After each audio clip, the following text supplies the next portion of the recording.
Good morning, everyone. My name is Gail Rutkowski, and until recently, I was the executive director of NASTRAC. And while no longer working, it was hard to ignore the issues surrounding supply chain and my desire to help colleagues deal with all these issues that we're facing together. So with the help of Mike Regan, we got the band back together and are presenting this webinar to you today. We have another great panel we put together. So without any further ado, I would like to introduce Mike Regan, co-founder of TranzAct Technologies and a longtime NASTRAC reporter. A reminder that you are all muted, but if you do have questions, please use the Q&A section on your screen to enter any questions for our panelists. Mike? Okay. Hey, Gail, thanks so much. And a little brief comment about how this particular webcast came to be. And a couple of weeks ago, I was in Philadelphia where I was speaking at the Health and Personal Care Logistics meeting. That was a great meeting that Ted Stank and Terry Esper helped put together. And when I was talking with an executive who was a senior VP for a major pharmaceutical company about what was going on in the industry, he was asking me about the presentation I was going to be giving. And when I shared with him some of the things that we were seeing in the marketplace, he kind of winced and he said, Mike, one thing I don't think a lot of CEOs understand is the fact that all of us are operating in survival mode. So with that thought in mind, I was asking him, Mike, what are some of the things that are essential when we are operating in survival mode? And we talked about the need to have a sustainable supply chain. Now, the reason this was so important was because the topic of my presentation was you get the supply chain you're willing to live with. And that really is a message for senior executives to understand that the reason why their supply chains are like they are is because they're willing to live with those supply chains being like that. And so he said, Mike, it's imperative in survival mode that you have a sustainable supply chain that is reliable and can deliver some level of predictability. He said the other thing that you need to also understand that when you're in survival mode, you need to understand your vulnerabilities. With that thought in mind, we talked about some of the things like mapping your supply chain, identify the critical parts that are essential to keeping your company running. But beyond that, one of the other things that we also talked about was the importance of understanding the marketplace and also understanding what your carriers are seeing, the kind of conditions they're operating under.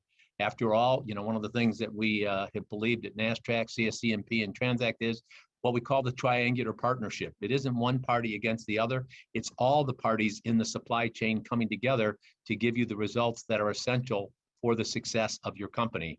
With that thought in mind, let me introduce you to the panelists we put together because we have some great resources. And one of the first one that we have here that I'd like to introduce you to is a good buddy of mine, Jeff Muessig. He's participated in some other webcasts. Jeff and I have been following each other around the speaker circuit in 2022. And Jeff is the Executive VP and Chief Marketing Officer for Pitt, Ohio, one of the largest regional carriers in the country. And Jeff has always consistently been able to share some very interesting insights that will really help you understand, as part of that triangular partnership, how the LTL carriers are seeing that. We're also delighted to welcome to you Shelley Simpson. Shelley is the Chief Commercial Officer and Executive VP of People and Human Resources at J.B. Hunt. I've heard Shelley over the years. She's been a friend. Heard her speak at Food Shippers, and afterwards I went up after that conference and said, Shelley, you've got some incredibly important insights that will help shippers understand not just the things on the truckload side, but just on the logistics equation. And then I'm delighted to welcome John Gold. John has also been with us in previous webcasts. He is the Vice President of Supply Chain and Customs Policy at the National Retail Federation. It's an outstanding association.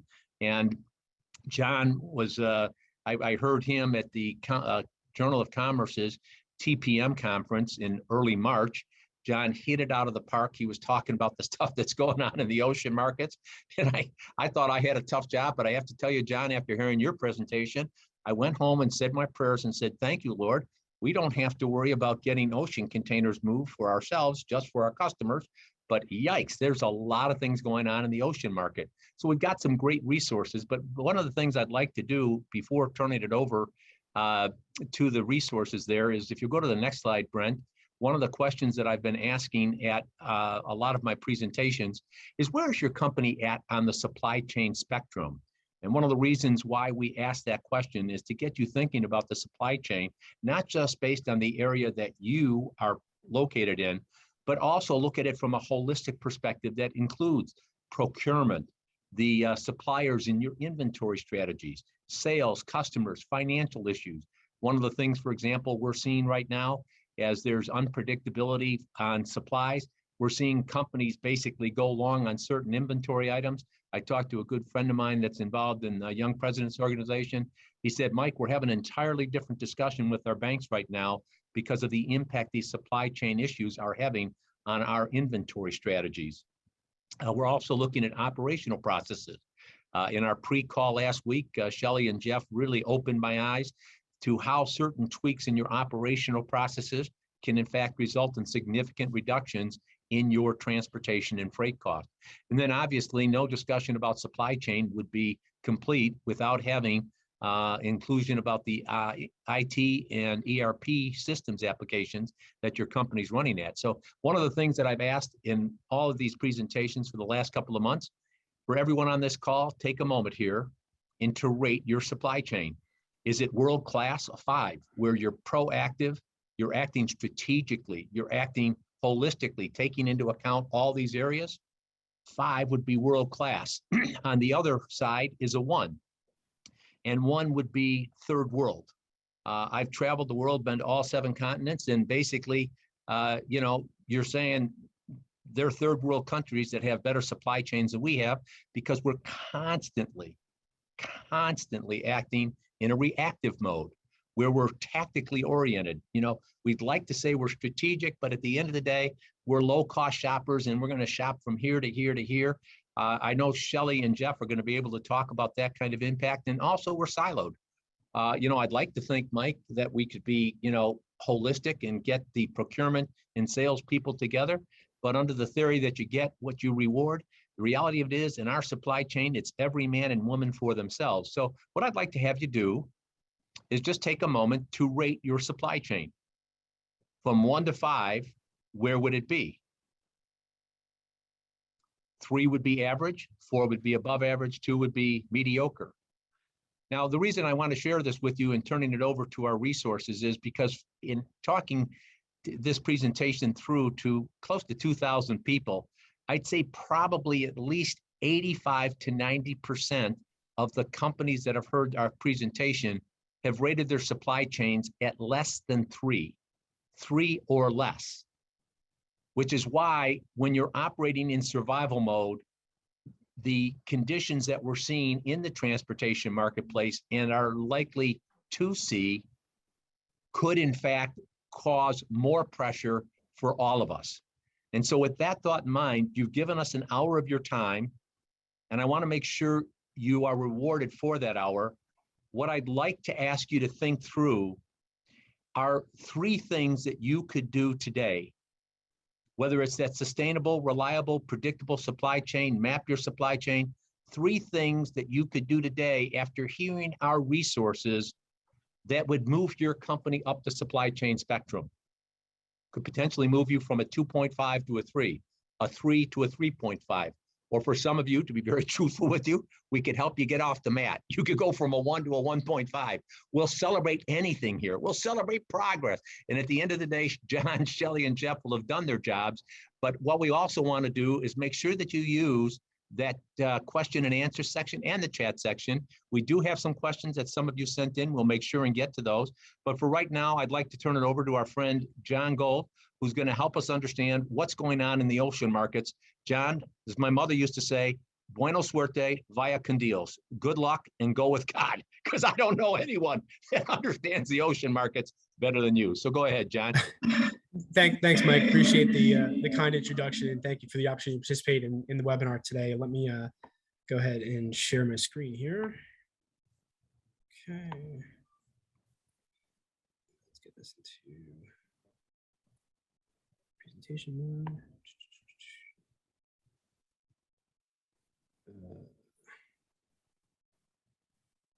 Is that sharing correctly? Yeah. Okay. If you could go to start screen show, that might get to there. Yep, I'm trying to find that. It's slideshow. Yep. Okay. There we go. Okay. Sorry, it's buried there. There we go. Okay. Okay. Again, thank you all for the opportunity to participate today. Jonathan Gold, the National Retail Federation. Real quick about NRF, we're the world's largest retail trade association. We represent everybody from the small single store operators up to large format big box stores, online, chain restaurants, and everybody in between. For those that aren't aware, retail, we're the nation's largest private sector employer, supporting 1 in 4 U.S. jobs. That's about 52 million working Americans and contribute $3.9 trillion annually to the GDP.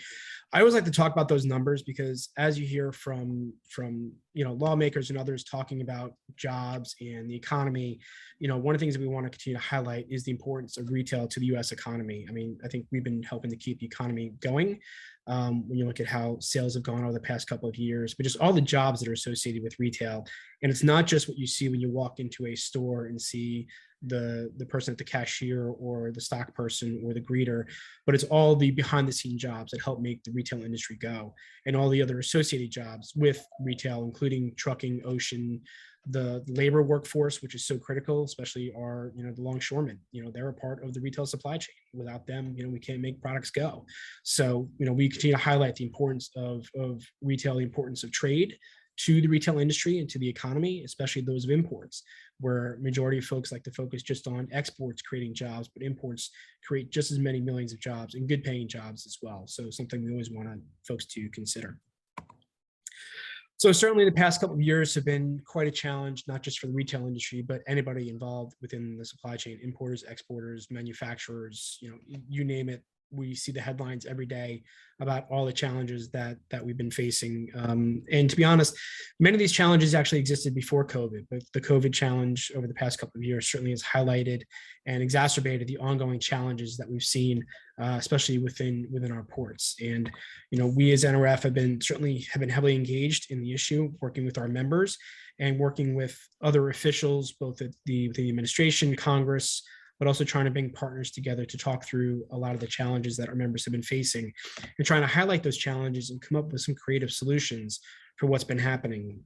Obviously, the disruptions continue today, and there's one disruption which I'll talk about, or potential disruption, which I'll talk about in a little bit, that folks are already planning for, and that's the upcoming West Coast port labor discussion, which is set for May 12th. Our members are already planning for that, and we've already communicated with the leaders from both the ILWU and the PMA about what's at stake for those negotiations, and the fact that we need them to get to the table early, begin negotiations and stay at the table, even if the deal is not done by the July 1 contract expiration, and not to engage in any kind of disruptions. But I'll get into that in a little bit more in a minute. So as we look at the state of retail going into 2022, the year-over-year sales growth for the 20 consecutive months looking at the pandemic was significant. Retail sales grew 7% in 2020 and 14% in 2021. And part of that, the big reason for that is with the lockdowns that we saw throughout the pandemic, where people were forced to stay home. We saw a $1 trillion swing in consumer spending from services to goods spending. And that certainly has resulted in a lot of people buying product online, but also getting back into the stores as well. We're expecting for 2022 ongoing increase in retail sales of 6 to 8% growth this year. Obviously, the inflation could have an impact on that and ongoing supply chain challenges. But as of right now, we put our forecast out a couple of weeks ago. We're still looking at positive growth in retail sales for 2022. March retail sales grew despite higher inflation.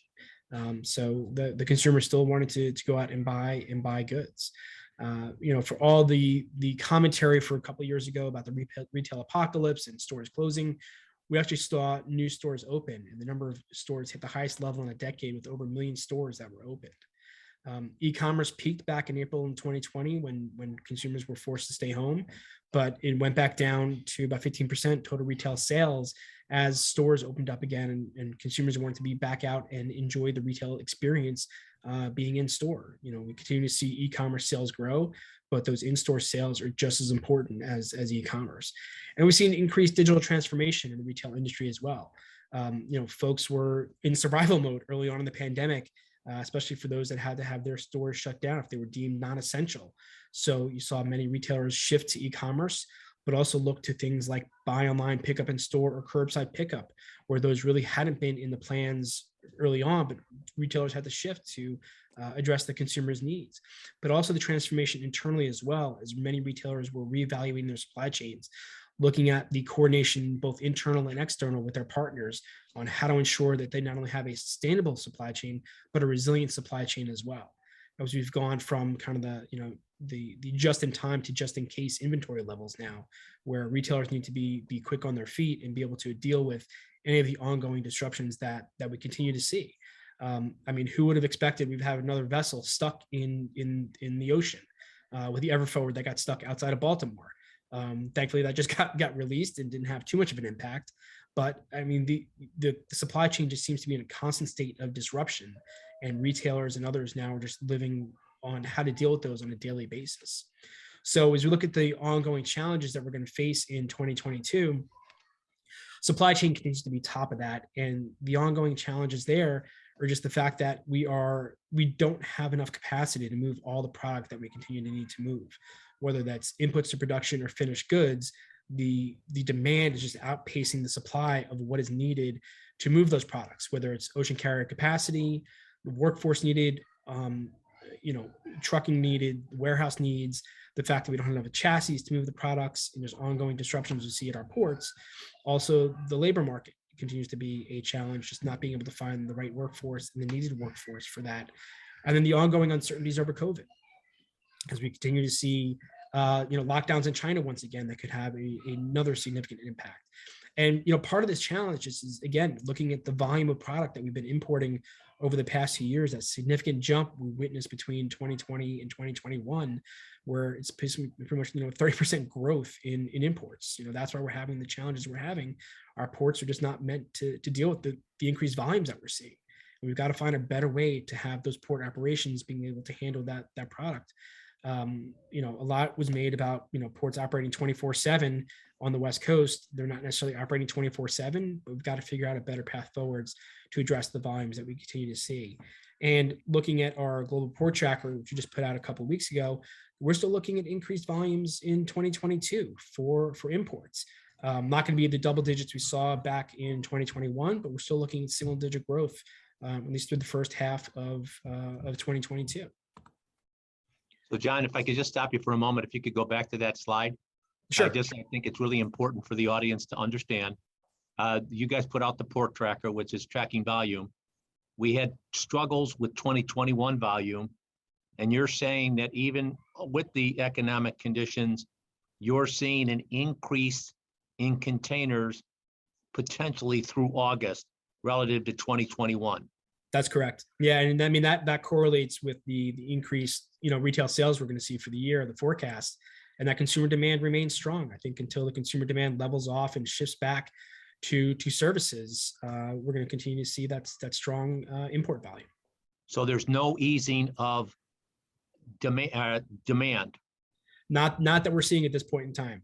And again, things could change depending upon the ongoing concerns with inflation and whether or not we hit a recession later this year.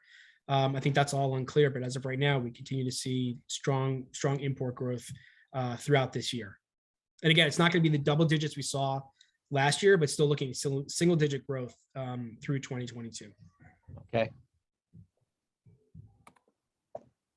So, real quick, looking at the 2021 challenges, obviously the ongoing challenges of port congestion, container availability, and carrier capacity will continue through this year. For many of our members, lead times increased significantly, delays impacted all product categories, and that all led to significant cost increases as well.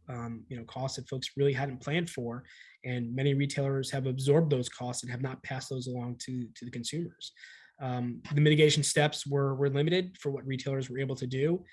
Ship early, try to shift sourcing, but we know in good times that takes time during a global pandemic when you can't go out and do travel on a global basis, makes it even more difficult to verify new vendors, but also shifting to air freight as well was something that many members look to do. John, can I stop you just for a second there? Because I think it's important, and I just want to make sure, because we did get some questions oriented along this line, and we're going to do something a little bit different here. But you said ship early. We have a situation where storage bins are like jammed. Yep. I was talking with some people on the West Coast, A lot of retailers have already got their back to school inventory shipped on the water or in stock. And so, I heard the CEO, the head, Gene Soroka, talk about the fact that the Port of LA has 2 billion square feet of storage capacity. It's 99.99999% full. And, so shipping early, we've got to find storage, right? Yes. We also have to make sure, the financial side we get. If you go one slide, air, for example, we didn't have, time. We could have gone hours on this, but air capacity is also an issue because we have a reduction in air because of the reduction in passenger flights. So am I on the mark there?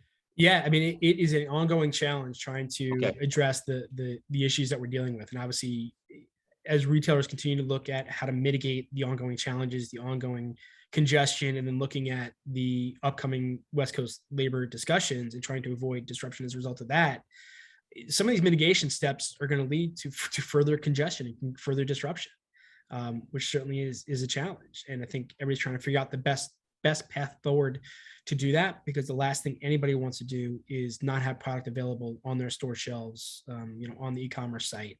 So retailers are looking at, any and all options to be able to make sure that the consumer has choices. Might not be the first choice, but second and third choices will be available. Okay, so 2 questions for you, because we did get 3 questions on this from the audiences coming in. An update very briefly, less than a minute, on the situation in China with Shanghai being severely restricted. Rick Blaskin from CSCMP, the former CEO and now enjoying life on the side there, talks about supply chains operating within a band. Shelley and Jeff will talk about this. You now have you're going to be moving a pig through a python with the Chinese. Can you give us a brief update on the Chinese situation? Yeah, I mean, real quick, the situation in Shanghai continues with the lockdown. I think there's further concerns of additional lockdowns in other areas of China. In talking to my members, they haven't been hit as of yet because of the Shanghai lockdowns. They are concerned, though, of the longer it goes, the more impact it's going to have, especially on the lack of trucking availability for being able to move product to the port. So that's kind of where their concerns are. But I mean, we all see the volume of ships that are sitting out there waiting to move. The inability to move containers and have available containers to move product as well is a concern. Okay, so if you can update Dennis on the port labor, if you believe in the power of prayer, I'm going to suggest that we all be praying about this situation. Sure. Yeah. So real quick, the contract between the ILWU and the PMA is set to expire on July 1. The parties just announced that they're going to begin their official big table negotiations on the coastwide contract starting on May 12th. Look, I've been doing this going on 20 years with these negotiations, and unfortunately, they've never been able to get a contract before it expires. Our hope is that at least they'll stay at the table, continue to negotiate, and not engage in any kind of disruption either side during that process. We know that there is a lot of attention being paid to the ports and the West Coast in particular over the past couple of years. Obviously, the administration itself has been paying a lot of attention, having daily conversations with stakeholders, including management and labor.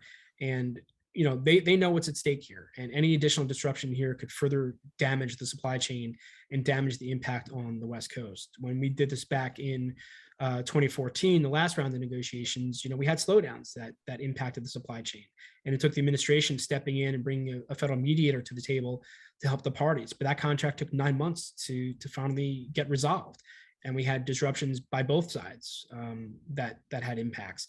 And we go back to the 01 contract negotiation where we had a lockout, 10-day lockout, that at that point cost the economy $1 billion a day and took over 6 months to recover.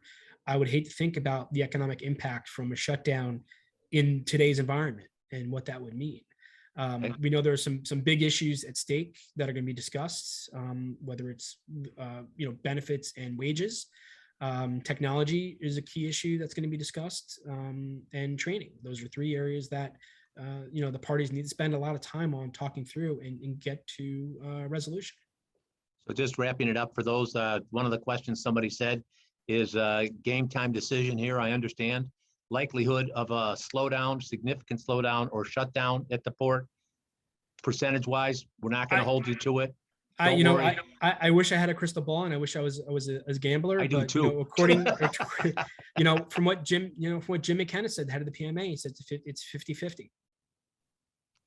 So the question that I would ask, John, I don't mean to Sure. interrupt, but No, you have please. people here that are having to make decisions about where they're going to start landing containers in July and August. They've traditionally come in through the ports at, on the West Coast.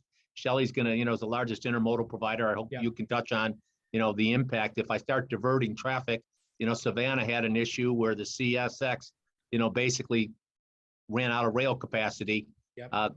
Advice for shippers that are out there, we're operating in survival mode. Yeah. Do I continue to route my containers to the West Coast in July and August? Again, I think that's a game time decision. I think many folks are looking at their mitigation strategies. Many have already implemented them. I think, through the contract negotiations they were having early on, was looking at a shifting product to the East Coast and Gulf Coast. And I think that's part of the reason why you're starting to see some of the congestion levels raise at some of the ports on the East Coast. Okay, one thing before, and then we're going to go to Shelley. Everyone's been wondering, this is what I'm personally confused by. The Biden administration has said they're not going to, the question from Cindy, do you anticipate the administration stepping in within the next 2 months to address the potential slowdown or shutdown?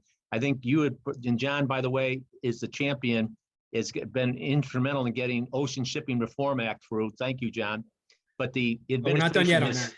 I know we're working on it, but you've said that the administration has said they're not going to invoke Taft-Hartley, but that it's really important that the ports stay open. I think at this point they're going to monitor what's happening with the negotiations. I don't think they're going to step in until they see actual challenges with the negotiation. So they're going to let the parties come together, negotiate. We certainly hope they continue to communicate the need for staying at the table and not engaging in disruption. And we're going to certainly talk to the administration and encourage them to continue to do that and continue to talk to the parties and, be an honest broker with the parties and encourage them to get a deal done. Okay, John, listen, thank you. We're going to move on to Shelley. And Shelley, the good news is there's nothing happening in the truckload side. So I'm sure you can just, alleviate any concerns that anyone had with Ocean and just let us know that it's going to be clear sailing in the truckload side. So Shelley, go ahead. Well, certainly that's what our customers would love to see from us. And I'm thankful, John, that you went through that, because those are the questions that our customers start with, what's really going to happen. We do have a lot of customers that are asking us and are concerned about July, what's going to happen, particularly on the West Coast, and also with the bottlenecks that could occur with the Shanghai shutdown as of right now. So, I talk a lot about we're seeing mixed signals in the market as we speak. There has been a lot of dislocation in the market over the last 2 years. It's what's created so much volatility in the spot market. And so a lot of customers have been trying to find a better way to solve for cost, service, and capacity. And in bid season last year, still weren't able to easily predict what that should or could look like. So it was very difficult for them to put in motion a bid strategy that could really be implemented and guaranteed on capacity, because there was so much dislocation. I think some of that has started to meter with our customers. We're seeing this in all of our assets are turning slightly better than they were. Labor challenges are less of a concern, although there's still a significant concern, particularly at certain locations for our customers. We are starting to see that dislocation be less of an impact, but still significantly more than pre-pandemic in total. And so we see customers looking for better answers, more efficient ways to do business. You talked about inventory. Their largest concern has been on-shelf availability, whether that's in e-commerce or actually on the store shelves. And so they haven't thought a lot about efficiency. I was in a meeting yesterday, and someone had a picture they were showing in our senior management team, because I've been talking a lot to customers about their fill rate in the back of their trailers and containers, like what percentage are they full? And because on-shelf availability has been so critical, and the inability to either manufacture or get goods sourced on time, the picture showed a trailer that we loaded that had 1 pallet in it for a full truckload. And Wait, so this shows did you say 1 pallet? 1 pallet. Was it a really, really big pallet that weighed a lot of weight? You know what? It's people trying to meet deadlines still for on-shelf availability. But I do think customers are really trying to get their arms more around that as they have inventory, some here in the US, not necessarily where they need it. So there's repositioning happening. We do see mixed signals from, I would say, the small carrier market that's happening mostly in brokerage, where spot prices are starting to decrease from these very high levels that's been caused by the dislocation and labor challenges that we've seen in total, and just the high demand for services. But if you look across our other businesses inside our dedicated contract services area, our core customers are asking us to add more tractors to be more efficient the way goods are moving. I think that we've found a better sweet spot across the industry on what cost is really going to stay, what structural costs will be there, and what transitory costs really can go away over time. And so prices are getting more reflective of what the cost basis truly is. And so you're starting to see routing guides be performed better. And then finally, Mike, I would say, modes have totally been disrupted. Part of that's challenges inside rail networks and LTL networks and truckload networks as well.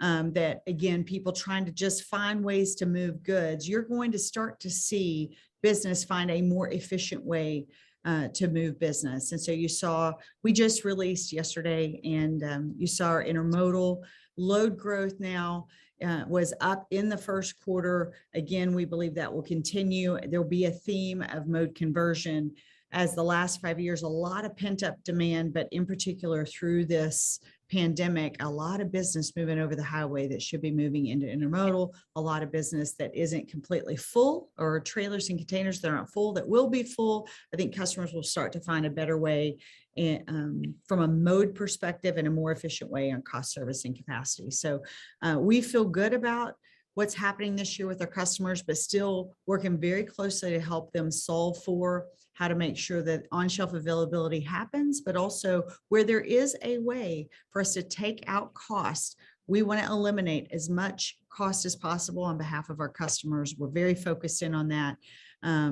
And that's been a key theme for us over the last several months. Shelley, let me ask a couple of questions there that I think are really important, and if you could clarify it. So we're talking, and I just want to go back to what you said just 2 minutes ago.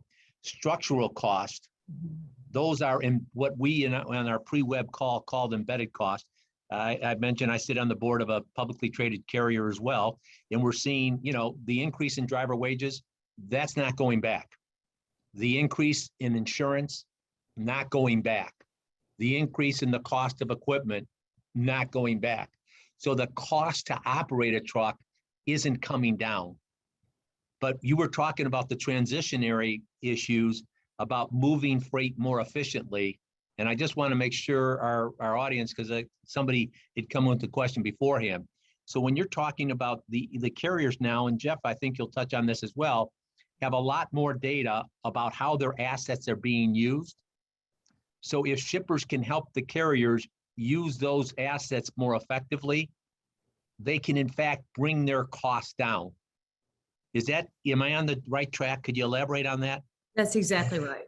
Mike, we've done a great job helping our customers understand their fixed cost component and their variable cost component. And there's a larger portion in the variable cost today as we speak that we're both trying to solve for what that can look like, as a lot of that's with labor with our customers. And as they start to solve those costs immediately start to go away on their behalf, but also some of the things that I mentioned earlier, just the nature of what's happened with labor and our ability to source the right labor. Think about what's happening with driver hiring bonuses and what we're having to do to even source the number of employees that is really necessary. There's a fixed labor component, but there's also a variable labor component that we're having to work on. We're having to fly, drivers to locations that would not be typical for us to have to do for as hotspots come up into our network. The empty miles that we're running that are very inefficient is very similar to what our customers are having to do just to get orders to make it to the shelves. And then the equipment challenges. You know, currently our maintenance expense is going to be higher than really what maintenance should be over a longer period of time. That's because we're having to keep equipment longer than what we had planned from shortages that are occurring. As that starts to ease more, we hope that that will go away as well. But some of the things that you talked about, it definitely is more expensive to source a chassis, a container, a trailer, a tractor. Those are embedding in our costs now, as you said. And then certainly from a labor perspective, you know, our professional drivers, that's not something we're willing to take away from them, even in a downturn. So it's something that I think now has really set in as a new cost basis. Maybe last thing I would say, Mike, if you think about what it takes to serve the West Coast now, that change, John, in what you showed in the number of imports, that changes cost in total, what it takes to serve what's happening on the West Coast. And so our intermodal base cost has changed as well. And so you just see all of this inflation happening, that some will be long-term, some will be hopefully be able to be removed, and that would result in a discount from what today's very high cost is to serve. You know, Shelley, before we move to Jeff, because I think it's imperative that our audience understand this. On a previous webcast last year, Darren Hawkins from YRC is a good friend of ours, the CEO. He mentioned, you know, Mike, with ELDs, we can measure time down to the minute, electronic logging devices. For those of you that are, I hate speaking in code here. He said, but we can measure time down to the minute. And with dimensionalizers, we can measure space down to the inch. And he said, so, you know, you're talking about efficiency and effectiveness. You know, the carriers, could you just briefly touch on this? 2 points. A, you have the data that will tell you how efficient the shipper is being with the assets you're providing. Derek Leathers, on a call that I had him on from Werner, CEO there, said, look, you want to make it real simple, be a good steward of our assets. Is that something, can you briefly touch on, you know, how a Hunt views that part of the equation? Yeah, I mean, that's similar for any asset owner, but we also have data through our technology platform, JBN 360, that allows them to see shipments that are moving in an inefficient way of doing business. And so I think that's even more important. Most customers do know, as we have given them visibility to what's really embedded into our costs. They see that more today than they ever have. So our data is more real time. We're sharing that with our customers, and they're really open to listening. It's very difficult, though, on some of their bigger issues to impact that immediately. But when we start to show them data through JBN 360 to say, here's a different way we could do business, that starts to change the conversation. That's been very helpful for our customers. Things like if we can change what your appointment times look like. Here's the change in cost that we would have as a result. Here's the inefficiency in day of week shipping. Here's what's happening in maybe the way they set their bid strategy. They're only doing it by mode instead of dynamically routing based on cost, service, and capacity. So there's a great opportunity for us to say, stop looking at a very static bid process. Let us help you look at things that are more dynamic. And so we might be able to move intermodal 2 days a week, and 3 days a week we would move it truckload. But in total, we've really lowered their overall cost to serve. Boy, you know, Shelley, we're going to move on to Jeff, but I just wish everyone would really hear what you just said. I will just close out. A good friend of mine, when he was a senior VP of a major shipper here in Chicago, he said, you know, we at TranzAct, we've been saying how you reduce your cost isn't to go to the carriers and have them lower the rates necessarily. It's coming together with the carriers to move your freight, like you're saying, in a more efficient way. And you do that by managing what goes on in your walls. He said, you know, a third of our transportation cost was incurred moving inventory around. Had nothing to do with inventory and products going to our customers or coming in from our suppliers. It was all about repositioning our inventory. I had another friend, and I'll just go to Jeff with this because I think Jeff is going to pick this up. You know, I had a CEO was telling me he was having difficulty with carriers, you know, coming into his docks and getting deliveries. So because of a labor situation, they reduced the number of doors to clear carriers from 5 to 3. because he didn't want to pay the extra money to keep those doors open. Well, that meant the carriers now, instead of sitting for 15 or 30 minutes, we're now sitting for an hour or two. And so you're talking about, is that what you mean by that dynamic trade-off? Taking a look at who's paying the cost? That's exactly right. And so now we have data at that level, down to the load level, that can show them where that cost is. And if I might just add, Mike, before we go to Jeff, I have a 25-year history and background in pricing and economic analysis. So I've done bids for multi-billions of dollars. We looked at $150 billion just this last year. And you asked the question earlier, what are the things that we could do differently? And if I might add, for anyone in the C-suite of our customers, or anyone that has the ability to influence across the supply chain, a lot of our customers do bids that are based on transportation costs only. And they're not looking at the true cost to serve. They don't take into consideration the landed cost. So inventory and warehouse labor, and what's happening from a transportation perspective. And so if we can better align the procurement teams from our companies, from our customers, with their operations teams, and somewhere where that matches up, I think the value proposition is different when you can get with a carrier like Pitt, Ohio, or J.B. Hunt, or someone that can really be effective across the supply chain. It's very difficult in a very old 25-year bid process that really hasn't changed in nearly 2 decades. And the last thing I would say is, if you aren't talking to your providers in longer relationships, likely that's a more transactional business model. It's very difficult for any of us, whether we're working with small carriers on our customers' behalf, or our professional drivers, or our intermodal networks, for us to really eliminate cost over a longer period of time. We have to have that business, and then we'll start to build on that business, and it becomes part of our network. I always know how a customer buys. It doesn't mean we don't love to do business with a customer, but their buying style will tell you often if that's going to be more transactional or more strategic in your scale that you had from 1 to 5. Okay, and just one question, and then we do need to go to Jeff. John, I know your members could benefit from this. Everyone on the call, we're giving you some practical illustrations, how you can reduce costs regardless of what the carriers are doing. But somebody did ask the question, and this is the 3rd time it's been asked, is there enough rail and intermodal capacity? And this is going to be the part where you get to do your commercial for J.B. Hunt and talk about all the thousands of containers you're adding to the fleet. Well, I can't speak for the industry, but I can speak for J.B. Hunt.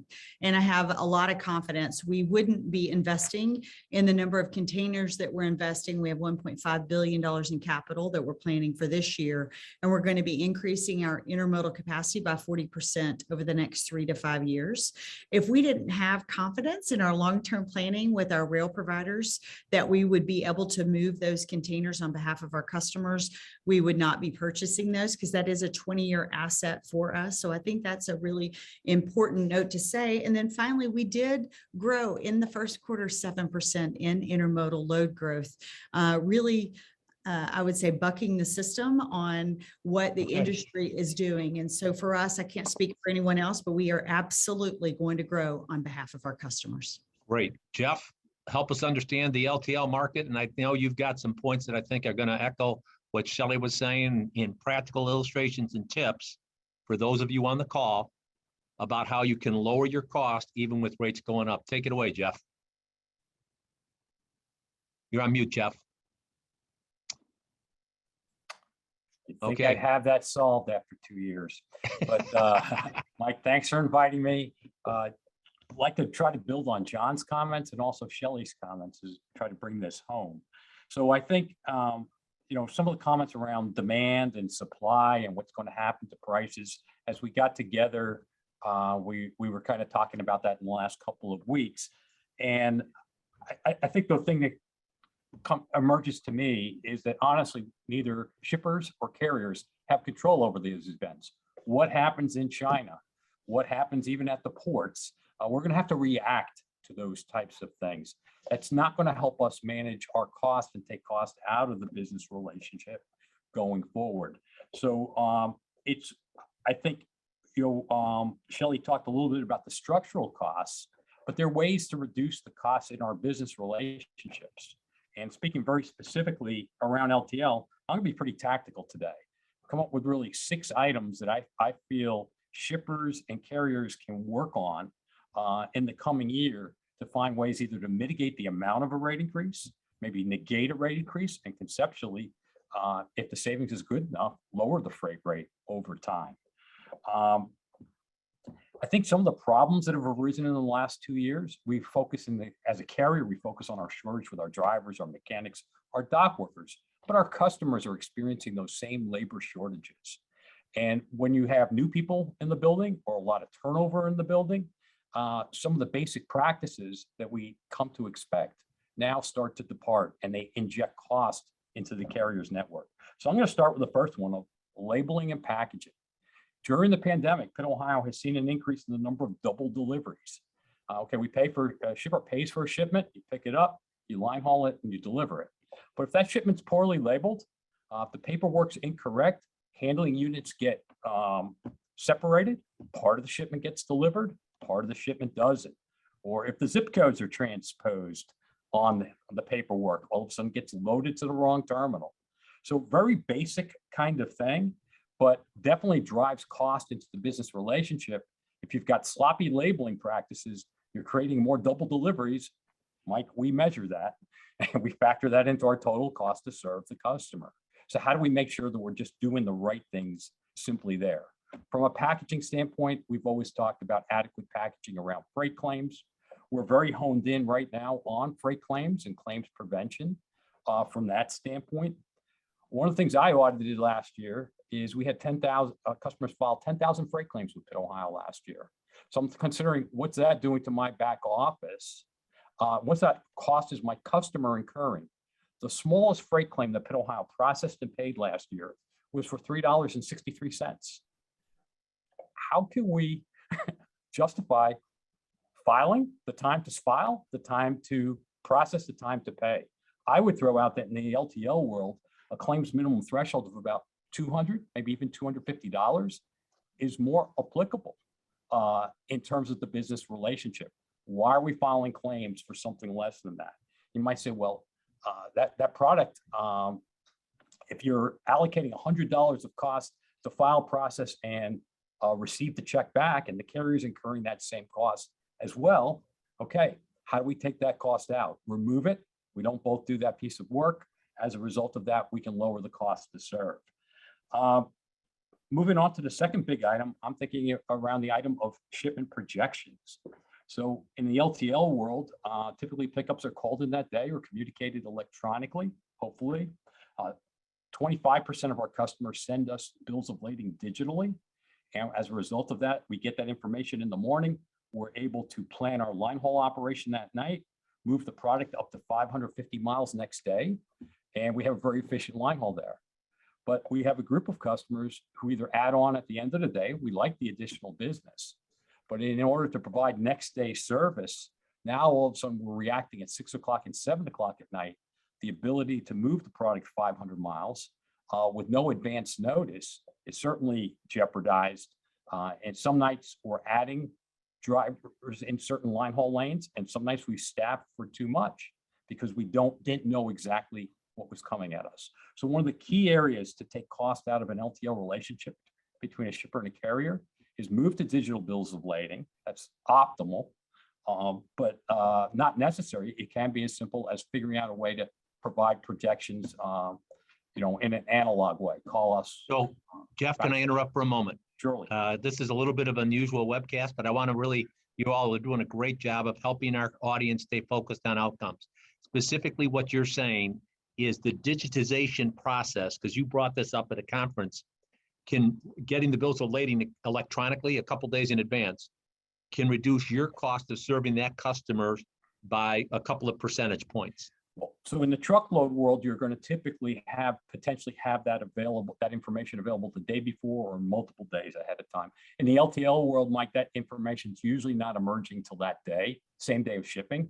But the difference between knowing at 3 or 4 o'clock in the afternoon, because I received the information in the afternoon, I set my line haul up around 4 o'clock local time. And then I will get the freight off the street by 6 o'clock, 6:30, the last shipments, That's a lot better to be able to plan my line haul at 4 o'clock for drivers that are starting at 6:30, rather than reacting at 6 p.m. and figuring out how to move this product. So something as simple as sharing that information a couple of hours in advance can reduce your cost to serve that customer Absolutely. and be reflected in rates. It has nothing to do with you as a carrier, it has everything to do with their internal processes. And this is a Correct. point that Shelley was making as well. Yeah, yeah. It allows us to build a better plan and then work our plan. As a result of that, we're more efficient. And obviously that's something we can gain share back.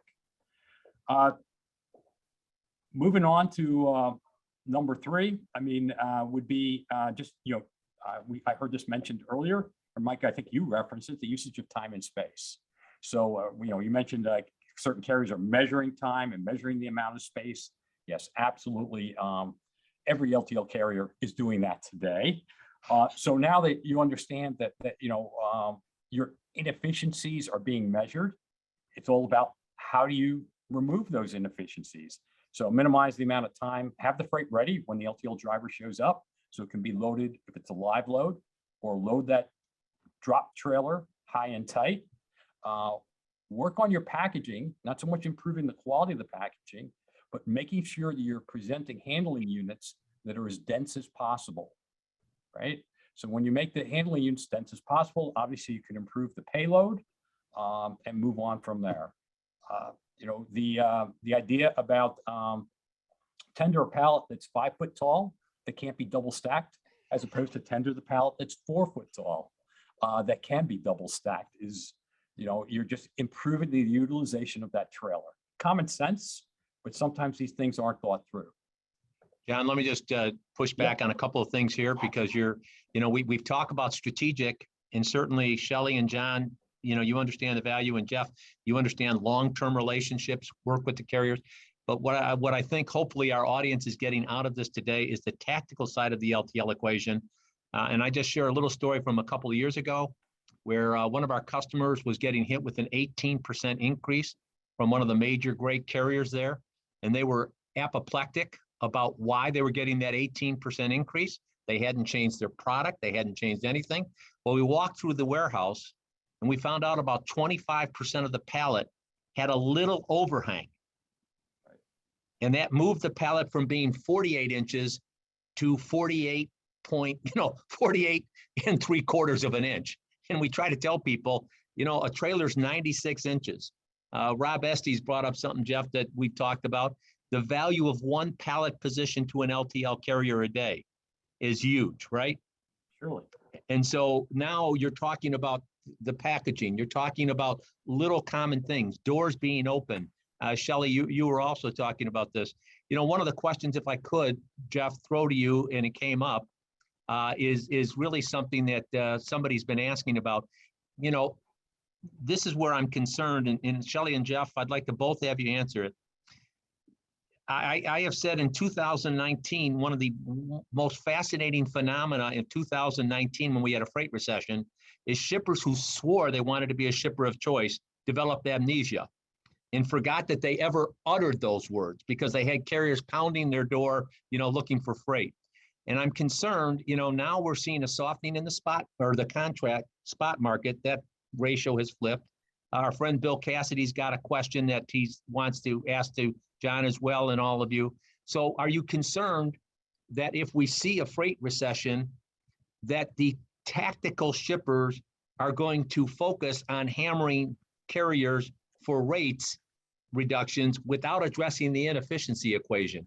Jeff, go ahead. I'll go first and pass it to Shelley. So one of the things I've learned, I've been doing this quite a while, Mike, okay, is that I cannot impact the buying decision-making or behavior of my customer. They're either going to approach the business relationship with Pitt, Ohio from a strategic standpoint, which is certainly what I hope, or they may approach transactionally. But I think one of the things that, I've learned over the years is that I'll meet my customer where they are. So if they're going to buy from me transactionally, I will sell transactionally. And if they're willing to partner and buy from me strategically, I am more than willing. That's where I prefer to be, in that strategic lane. So there are, that's my thought on how to approach it. To answer your question, will some people revert to transactional buying? Absolutely. There's a segment of the shipper population out there that approaches the market that way. And, so be it. Shelley, your Shelley? thoughts? Yeah, Jeff, I think we are aligned in that thought process, but maybe Mike, one thing to say, I don't think a lot of customers said to us, we want to be highly strategic, and then they just went back on their word. I think they kind of either have that buying style or they don't. And so I liked what Jeff said. I'm going to meet them where they're at. We don't have a lot of customers that change and don't live up to what they've told us they're going to do. If that happens, it's something bigger at the customer. Usually our contact has moved on. There's somebody new in town and they want to have a different conversation. And so we walk through that. But I mean, certainly we have a handful of customers that every year something changes. I don't find that customers just want to be bad actors. However, we do have a list of those that are, and we're just careful. We make sure we understand how do they want to procure, and then we meet them where they are, just like Jeff said. So I will say one thing that we'll do, and this will be good for them. We are going to talk to our customers about lowering their costs. We are going to mode convert into intermodal. We are going to create more efficiency and really create more density in our containers and trailers. And we are going to help them. The spot market is falling. We're talking to customers right now, and we're matching what's happening in the market to allow them to reduce their costs in total. But our structural embedded costs, those don't change for us. It's really the transitory costs that change. And as those change, we're going to hand those right back to our customers where appropriate. If we need to have more margin repair, we'll be transparent with our customers and share that as well. We're publicly traded, so our margins are fairly well known, but that's what we need to really be long-term healthy and have a proper return on invested capital. Okay, now that is great. John, any thoughts? Bill Cassidy had asked, you don't see the softening in the consumer demand. He said the Q1 industrial production numbers came out last week were pretty good. You're seeing demand stay relatively constant. Do I kind of get that? Yeah, I mean, as of right now, but I mean, things can change. But as of right now, what we saw over the past couple of months, that demand is going to continue. But unclear how things are going to shake out going forwards. I think folks just being prepared and ready for whatever comes next. And I think, to Shelley and Jeff's point, many of our members are looking for those strategic partnerships, and that has come through over the past couple of years as they've been reevaluating their supply chains and trying to get a better handle on it and having better alignment, both internal and external, as far as what needs to happen to be that sustainable and have that sustainable and resilient supply chain and be able to move as quickly as possible to address whatever comes next. So I think for many of my members, they're not just looking for chasing price, but they're chasing service as well. And that's what they're expecting from their partners now. And that's what they're looking for. And that's happening in all the conversations that I've been having with my members. Again, it's not just about the bottom dollar, but how do they provide better efficiency and productivity in the supply chain that can help reduce costs by being more productive and efficient. It's not just about how much you pay, but where are the savings you can get by being a better strategic partner going forwards. I guess if there's one message, overarching message, and maybe if there's any, in the interest of time, because we only have a couple more minutes, the theme that I want to pass on to our audience that I think Jeff, Shelley, and John are saying is focus on being more efficient in your internal operation with your processes and practices, and you'll get benefits from the carriers as they benefit from the impact of those more efficient. Is that kind of the message there? I think so. And I think it's that improving the communication, both internal and external. Let's make sure you got all your ducks in a row. Make sure everybody within the internal organization knows what the plan is going forwards, and you're communicating that out to your partners as well.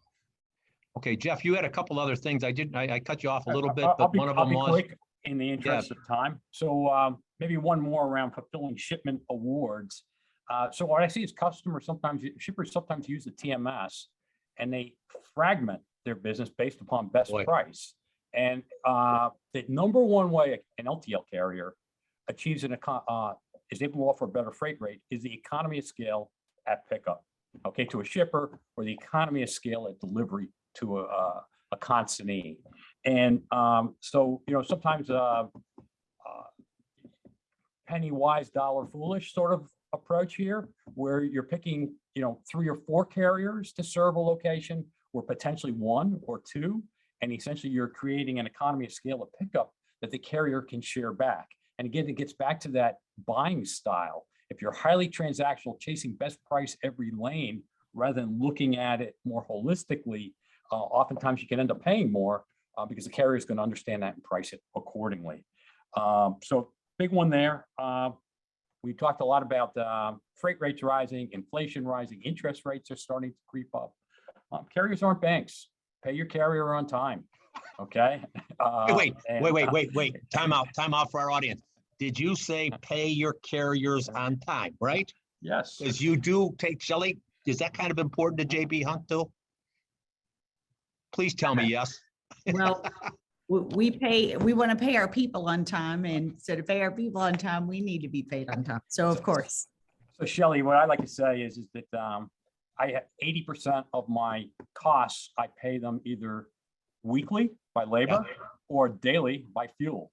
Okay. And in that, the cash flow in our business is very different oftentimes than it is in our customer's business. And understanding that and getting the CFO of our customer to understand our cash flow needs, and this is common across the entire transportation industry, is vastly different than if you're dealing with a capital intensive vendor, who's going to write this build their factory off over the next 30 years and doesn't have those same kind of cash flow urgencies. As a CPA, I just want to send a message out, and this is near and dear to my heart. Having paid hundreds of billions of dollars, you guys have people on staff that can figure out the impact of the cash cycle. And so for those carrier or shippers that want to use quote unquote extended payment terms, one of my favorites is, I jokingly say they want to pay their carriers once every 6 months, whether the carriers need their cash or not. You can figure out how that impacts your rate structures, and the extended payment terms will be reflected in the rate structures. Is that a reasonably accurate assessment? Did I get that one right, Shelley and Jeff? Yes. Okay. Hey, Shelley, one other question that we have for you there. And Jeff, before I go to Shelley, anything final that you want to wrap up on? I think the other one is this transportation. Problems arise in transportation. It's the nature of transportation. Now it's how are you going to communicate? I kind of heard this from John. How are you going to communicate to solve those problems? How are you going to engage with your carrier? It's all about that strategic relationship, because ultimately those more fundamental conversations are going to take cost out of the relationship over time. Those are the carriers that are going to flex for you based on surges in your business. But it's all about communication, which is rather basic in business. But the more you invest in the relationship, the more you'll get back out. Boy, thanks for listening, Mike. That is a great one. And then Shelley, I'd be remiss if I didn't mention this or didn't bring this up, and then we're going to close out. Gail's going to fire me if I go too much longer, and I can't have that happen. The sense of rejection would be too much. But, Walmart made news by paying their carriers $110,000, allegedly, $100,000. Both Jeff and Shelley, do you see that having an overall impact on driver wages going up in the future? Well, let me say a private fleet is different in the market and in expectation. Think about all the different variable components of a driving job. And so I can't speak for what Walmart did at 110,000, but we have jobs that pay, that amount as well. It just depends on what is required in the job. And so we take each job differently, just like we do freight. And look at the characteristics. We look at the characteristics of the job, but certainly there is pressure on the labor rates for professional driving jobs. And I think that will continue. I do, feel really great that our customers have responded. They understand how important drivers have been, especially during this pandemic. And so every time we've had a conversation with a customer to say, we need to raise our wages to our professional drivers, honestly, they've been all in on that. It's not that people say, yeah, I'd love to give you a rate increase, but when they understand what it's going towards, I do think the cost for a professional driver in this business is different today. And you know what?